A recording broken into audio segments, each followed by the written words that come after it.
Hi everyone, welcome to TTT, the Talking Transport Transformation podcast, brought to you by TUMI, the Transformative Urban Mobility Initiative. We were thrilled to be at the International Transport Forum 2023 in Leipzig with our special guest Aimée Gauthier. We did not only have the privilege to engage in a meaningful and intimate conversation with her during this enlightening podcast, but also we were honored to have Aimée as a speaker at the recent TUMI 2023 conference on feminist voices in transport. Aimée Gauthier is the Chief Knowledge Officer at the Institute for Transportation and Development Policy, ITDP, where she has been working since 2002. She leads the global program which focuses on global research, impact evaluation, capacity building, and campaigns on sustainable and equitable transport and urban development. She has been leading the work at ITDP on understanding access through different lenses such as gender, caregivers, and persons with disabilities. Mobility is not only related to trips to work, our lives are so much bigger than our jobs. With these profound words, our special guest set the tone for an enlightening discussion that followed.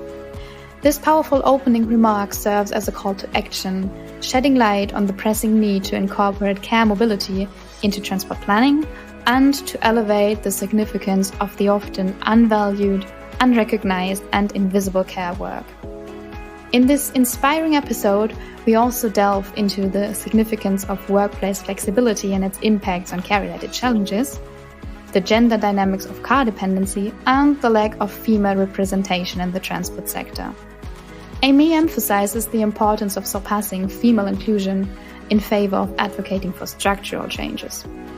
Without further ado, let us dive into this truly inspiring episode. We are here live from ITF in Leipzig with Aimée Gauthier from ITDP. Welcome to the TTT podcast.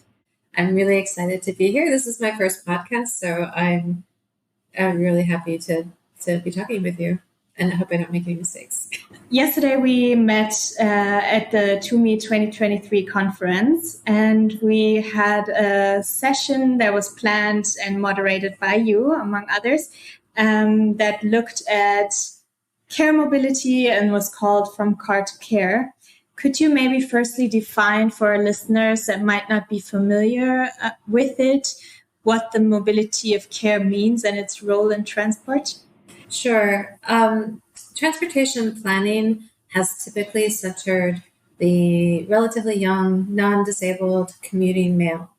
And so I was even at a session this morning when they were doing analysis of the transportation system, and it was only about access to jobs. And what that really does is it voids the fact that we have many other trips that we need to make for our lives. So the mobility of care is a reference to the need to complement our economic productivity with social reproductive work. Things like going to schools, going to health clinics, going to grocery stores, going to the pharmacy, maintaining the household, making sure everyone's well and fed and fit. So our lives are so much bigger than our jobs, and we need to have good access to those things. So the mobility of care is really a way to elevate those kind of invisible or hidden trips that aren't right now included in transportation planning. And this is really important, and I wanted to link this to the feminist voices, that was the theme of the TUMI conference, but also the feminist development policy, which is feminism is not just about inclusion. Kalpana from Safety Pen had said that, and I think that's a really important point to make. Feminism is about structural change, and it's about structural change for elevating the role of unvalued, unrecognized, and invisible care work. And a lot of that is, patriarchal thinking that doesn't value the work that women do typically or have typically traditionally done. So it's the mobility of care is really saying we need to value these things, we need to measure them, we need to count them, and we need to plan for them. Yeah, I think that's a key point that you said, that the care labor is not only unpaid, but also made invisible also in its contribution to the economy, because it's not just the paid work that helps us, increase GDPs and so on and so forth. So that's also a different aspect that I wanted to highlight. And maybe you could speak a little bit on the car part of this session title that you had yesterday. So what does car dependency, in your opinion, have to do with gender? Is it a gendered issue? For sure, it's a gendered issue, partly because of the power dynamics that exist in a society. So who gets first access to vehicles? It's going to be the men. And that can be cars, that can be motorcycles, that can be bikes. And so you'll see this gender imbalance in cycling as well. But you'll see it definitely in who has access to the cars. And even Robin Chase opened with her keynote, she was talking about why she invented, I think is the word, but founded Zipcar. And it was because she had one car for her family and her husband took the car and she didn't have access to another form of another thing like that could help her family move through the city with 3 kids and the goods that need to be part of that. So it's absolutely a gendered issue. And the other thing that results from car orientation is the land use. And so you have sprawl, you have these really long distances, all of these, you have isolation. So I think to me, sprawl is anti-woman. And I really feel and sprawl is a result of car dependency, or an over focus on motorized vehicles, because sprawl happens in places that don't necessarily have the mode share for cars. But you're isolated from community, you're isolated from your opportunities, and single-use development is also, I think, something that is negatively impacting women as caregivers, because it's so much harder for them to make the trips. So caregivers typically trip chain, because there's the thing with caregivers is that they have limited time, and so they have to meet all these responsibilities for the household. So they will take one trip and combine multiple destinations into it. So they may, leave with their kid, drop them off at daycare, go to pay a bill, go to work, go to the grocery store on the way home from work, pick up the child. So it's multiple trips multiple destinations in one trip. And if you're in a sprawling landscape, it's much, much harder to do that. Thank you.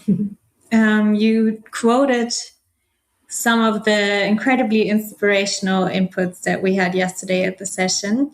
Could you maybe give us a little recap and what stood out for you? I've mentioned a couple. Another thing I think all of us in the audience were moved by Robin's. She got emotional when she was talking about caring for the kids and caring for the planet, and how, this is, and she was talking about climate change too. And this is something that I've been struggling with lately, is this impending sense of doom. The planet is burning. And yet people are but we should keep drilling and we should keep driving. And it's kind of where is this disconnect coming from? We have to make changes and we have to move quickly. And so Robin's kind of emotional plea around that and her personal plea was really interesting. I think I really loved the deputy mayor from Tirana, Anwela Rastani. She was on the From Car to Care session, and the fact that she was so clear about that our transportation systems reflect our values, and so right now we are appearing to be an uncaring society, and that's not who we should be or want to be. But public transport does really mirror those values. And let's see, what else did people say? It was really rich. I did love the calls. I think Kalpana was the one who was doing this, but the calls to say, how can I help? As opposed to what, this is what I need. Start asking, how can I help? And then part of what the TUMI conference, I think, was doing in a really great, magical way is we have to build community, and we're only going to solve these problems when we're together. And so I think the community building aspect of it was great. Thank you. Yeah, you spoke on where's the urgency. I think this is a very strange feeling sometimes. And yeah, also the aspect of helping each other. But also, I think something that stuck out for me yesterday was Supreme Odara from Critical Mass Nairobi yesterday saying that it's not, we must not forget that vulnerable road users are not just someone, but it could be any of us at any moment. Either it's us caring for a loved one that might be in a dire situation from one day to the other, or when it comes to poor road safety, it could be us at any moment as well, right? Who become the vulnerable road users. So yeah, it's just such a universal topic, and I think that's not necessarily understood. Could you comment on that as well? I think with that comment for Supreme, I think it was really brilliant because, we kind of think we're protected somehow, but we're not. And even so, as a road user, the accident, the violence in our streets could affect you. I think women are really used to thinking about violence as they move through streets, but we're typically thinking about it more from an urban violence or a gender violence perspective. When women become parents, or when people become parents, it changes a little bit because suddenly they have their kid and they're like, oh my God, I have to now be very protective of this person. And I was talking with a woman yesterday, Vanessa from the Volvo Research and Educational Foundation, and she was like, I used to cycle and now I have a kid, and like the barrier or the need for cycling to be safe has increased by so much more because I have my kid on my bike and now I choose not to cycle. So there are these really big barriers, and it could be you. I mean, that's the thing. Life is short and precious, and you just don't know what's going to happen. And one day you're walking on the street, and the next day you've been part of a road crash, and it changes everything. And it almost gets to what the senator was talking about too, where her life changed dramatically with her vision impairment, and it changed how she experienced the city and how she can move around and her accessibility. It doesn't have to be these dramatic things too. It can be things like just getting older, breaking your ankle, having a bad day and you just move slower. Like, it's just, life is not like, we kind of plan for like peak performance, but most of us are subpar when it comes to that. We're all kind of going through something. We talked a little bit about road safety already, and I just wanted to ask you how that is included in your work at the moment at ITDP. We're finding a lot of intersections between road safety and gender.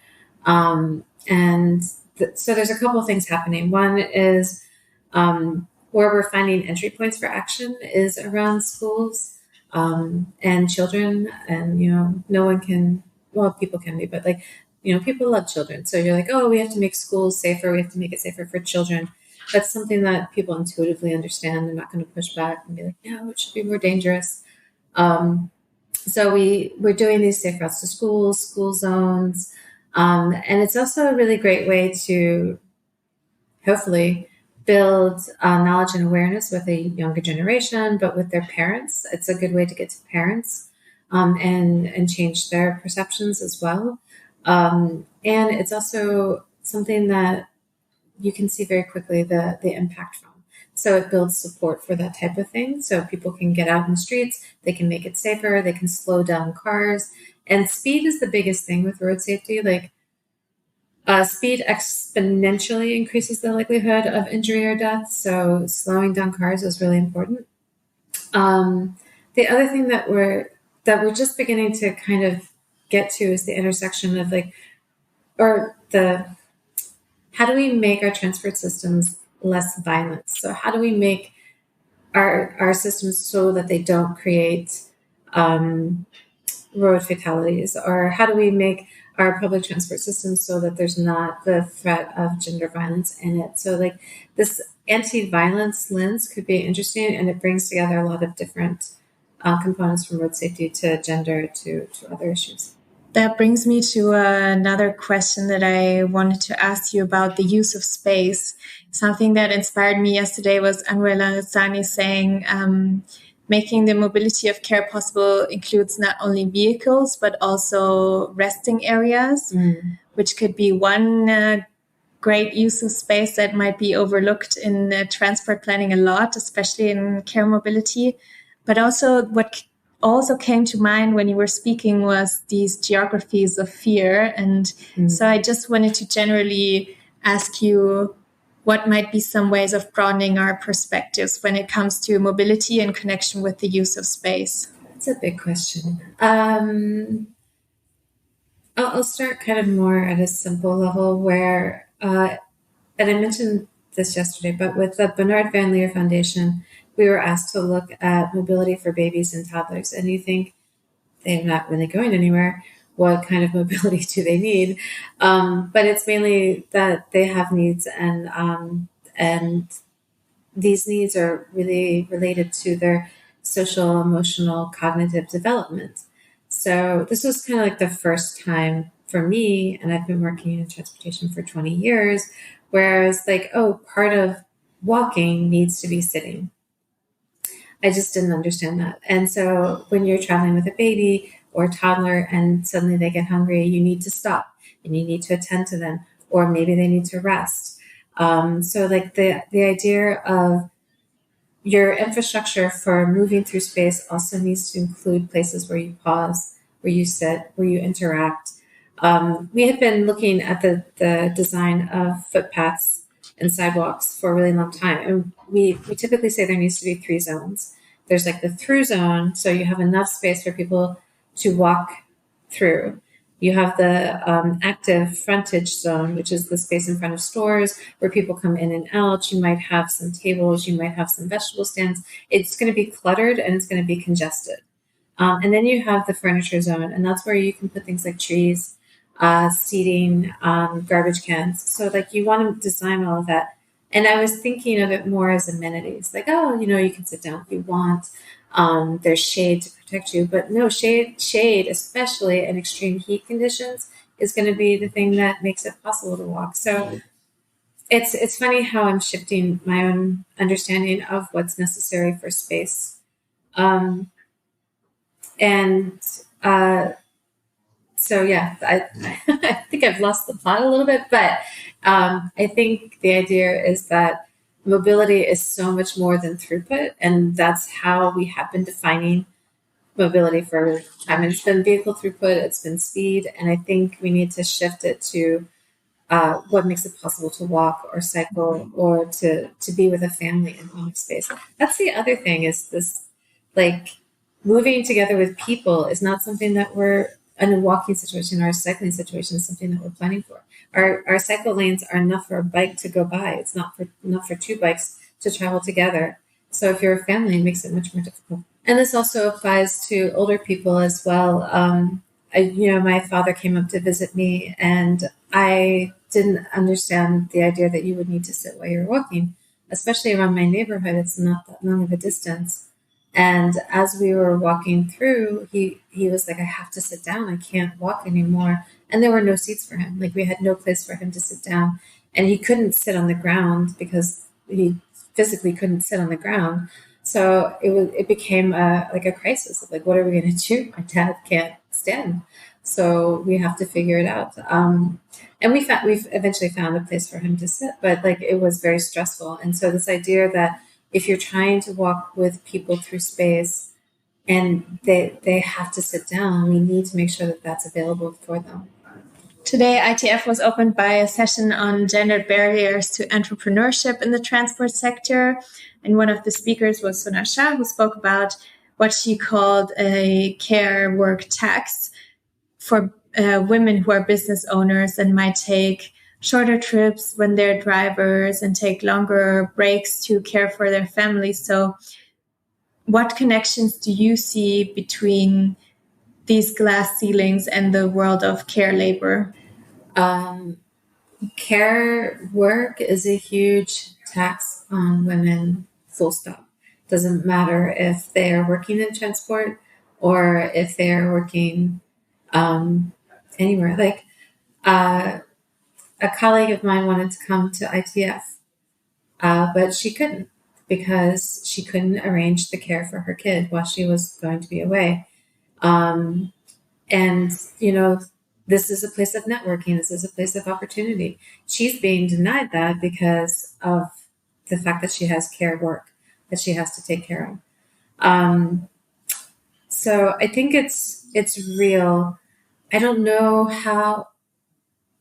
It's complicated because, you know, we've thought about like, can you bring children to work? Can you bring children to conferences? And it's plausible, but then the person who is at the conference has also to maintain that balance between care and work.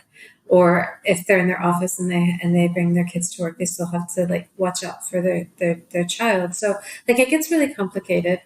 I don't know the specific example about that you were referring to, but I do think flexibility in work is probably the key thing that will help with care. And so that was one of the things that happened with the pandemic for some people, not a lot actually, but some people who worked in offices could work from home, had more flexibility. I mean, at the time, it was really taxing because, you know, the kids were home too, and it was terrible, and parents everywhere thought they were going to lose their minds. But coming out of that, there has been more flexibility around, can you, you know, work from home and on the days where you have to take care of children. And one of the things I actually love about ITDP is that we try to be as sensitive to this as possible. Like, you know, we have a lot of parents who have to take off work, and it's not vacation. They have to take off work because their kids aren't in school, or, you know, like so like we try to make sure that there's understanding for those things that happen, that there's space for that to happen, that there's time off for that to happen. So getting back to, if you're an e-rickshaw driver and you're a woman and you're able to take more breaks to take care of your family, and maybe that's the best thing for you to have an income. I'm not saying that this is the case, but, you know, if you can have an income that also allows you to have flexibility with when you need to be available for care, maybe that's a good thing. But if you're trying to do all of the things, like make the income you need to live while also dealing with care, like, I think that's the trap that we're all under, because care work is not valued. And that our whole economic system is undergirded by this free labor that is not recognized. So I think that this is the tension. And it's true within transport sector work, and it's true in all work. I was just at a session this morning where Some for All Gender Working Group released a report on Gender Toolkit for the transport sector, which looks at some of these things. One thing that came up that I thought was really interesting was also sanitation. Like, where do women go to the bathroom if they're working in the transport sector? Do they feel safe in those places? Like, so it's partly about childcare, but it's also partly about, like, the transport sector isn't really well developed to also have the needs of women who are drivers or things like that. It seems like in transport planning, there are just a lot of unanswered questions, like the ones you just mentioned, for how women are not accounted for, and maybe questions that just haven't been asked that need to be raised. Mm-hmm. I would like to shift a little bit in the topic. TUMI has been focused for a while now also on the just transition topics in mobility. And I just wanted to ask how you see this coming into the picture as well when we talk about equity. Yeah, I think I'm really excited about just transition. I think it's amazing. I think it's something, it's stepping back around, if it's just around batteries, like, it's important that we aren't maintaining the kind of same exploitative frameworks that we've had from the past with fossil fuels as we move into new energy transition. So I think it's hugely important.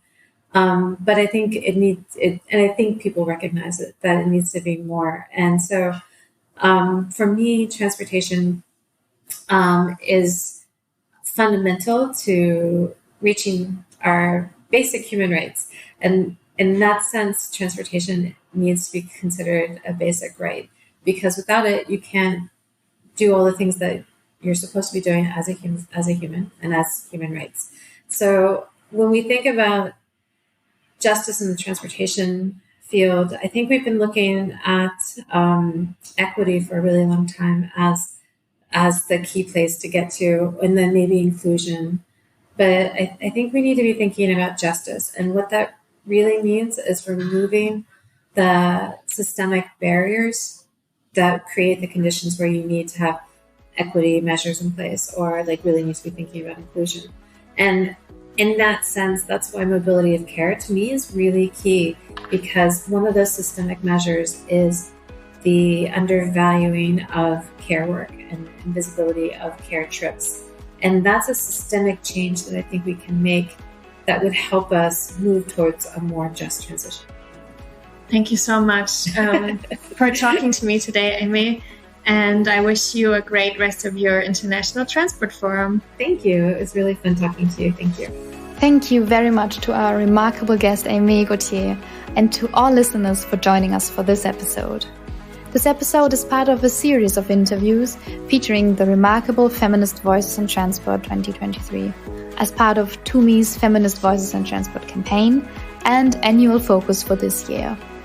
And as we conclude, we leave you reflecting on the words of Aimée. Transportation needs to be considered a human right.